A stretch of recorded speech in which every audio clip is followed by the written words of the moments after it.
தமிழகத்தில் நடப்பாண்டு இதுவரை 14,000க்கும் மேற்பட்டோருக்கு டெங்கு காய்ச்சல் பாதிப்பு ஏற்பட்டுள்ளதாக தகவல் கிடைத்துள்ளது. அண்மை செய்தியை தற்போது நாம் பார்த்துக் கொண்டிருக்கிறோம். தமிழகத்தில் இதுவரை 14,000 பேருக்கு டெங்கு பாதிப்பு ஏற்பட்டுள்ளதாக தகவல் கிடைத்துள்ளது. அண்மை செய்தியை தற்போது நாம் பார்த்துக் கொண்டிருக்கிறோம். தமிழகத்தில் தொடர்ந்து டெங்கு பாதிப்பால் பொதுமக்கள் அச்சமடைந்து வருகின்றனர். தமிழகத்தில் அதிகரிக்கும் டெங்கு பாதிப்பால் பொதுமக்கள் அச்சமடைந்துள்ளனர். தமிழகத்தில் இதுவரை 14,000 பேர் டெங்குவால் பாதிக்கப்பட்டுள்ளனர். விரிவான விவரங்களுடன் செய்தியாளர் லாவண்யா இணைப்பில் இருக்கிறார். வணக்கம் லாவண்யா, தற்போது சுகாதாரத்துறை என்ன தெரிவிக்கிறது? இதுவரை பார்த்தீங்கன்னா 14,000க்கும் மேற்பட்டோர் டெங்குவால் பாதிக்கப்பட்டுள்ளதாக தகவல் கிடைத்துள்ளது. இது குறித்த விவரங்களை பதிவிடுங்க. வணக்கம் ரம்யா. தமிழகத்தை பொறுத்தவரை இந்த ஆண்டு 14,000க்கும் மேற்பட்டோருக்கு டெங்கு பாதிப்பு உறுதி செய்யப்பட்டுள்ளதாகவும் தற்போது 1000க்கும் மேற்பட்டோர் சிகிச்சையில் உள்ளதாகவும் அதில் டெங்கு காய்ச்சலால் பாதிக்கப்பட்டு 7 நபர்கள் உயிரிழந்துள்ளதாகவும் பொது சுகாதாரத்துறையானது தெரிவித்திருக்கிறது. தமிழகத்தில் கடந்த சில வாரங்களாக நிலவி வரும் பருவநிலை மாற்றத்தால் காய்ச்சல் பாதிப்புகள் அதிகரித்து வருகின்றன. குறிப்பாக டெங்கு காய்ச்சலை பரப்பும் ஏடிஎஸ் ஏஜிப்டை வகை கொசுக்கள் அதிக அளவில் உற்பத்தியாகி நோய்களை பரப்பி வருகின்றன. அதன் காரணமாகத்தான் 14,000த்தையும் கடந்த டெங்கு காய்ச்சலுக்கு பாதிப்பு உள்ளதாக பொது சுகாதாரத்துறையானது அறிவிப்பு வெளியிட்டிருக்கிறது. இதன் காரணமாக மாநிலம் முழுவதும் நோய் தடுப்பு மற்றும் கொசு ஒழிப்பு பணிகள் தீவிரப்படுத்தப்பட்டிருக்கின்றன. இந்த கொசு ஒழிப்பு பணிகளில் 25,000 பேர் ஈடுபடுத்தப்பட்டுள்ளனர்.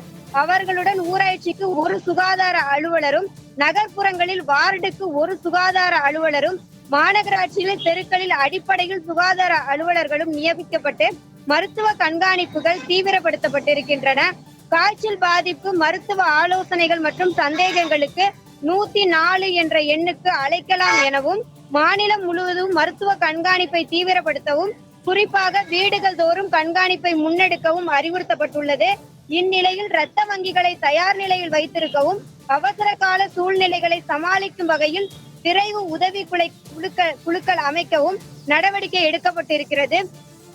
மேலும் அலுவலர்கள் எச்சரிக்கையுடன் செயல்பட வேண்டும் எனவும் பொது சுகாதாரத்துறையானது அறிவுறுத்தல் வழங்கி இருக்கிறது. வர்ணியா, தமிழகத்தை பொறுத்தவரை டெங்கு காய்ச்சலுக்கு இதுவரை 7 பேர் உயிரிழந்துள்ளனர். இந்த நிலையில் முன்னெச்சரிக்கை நடவடிக்கைகள் இங்கு எவ்வாறு துரிதப்படுத்தப்பட்டுள்ளது? சுகாதாரத்துறை பொதுவான இடங்களில் தயாராக உள்ளதா? இது குறித்த விவரங்களை பதிவிடுங்க. பொது சுகாதாரத்துறை பொறுத்தவரை மாநிலம் முழுவதும் டெங்கு தடுப்பு நடவடிக்கைகள் விரிவுபடுத்தப்பட்டிருக்கின்றன. தமிழகத்தினுடைய அனைத்து மாவட்டங்களிலுமே கொசு ஒழிப்பு பணிகளானது தீவிரப்படுத்தப்பட்டிருக்கிறது. இந்த பணிகளுக்காக சுமார் 25,000 பேர் ஈடுபடுத்தப்பட்டிருக்கிறார்கள்.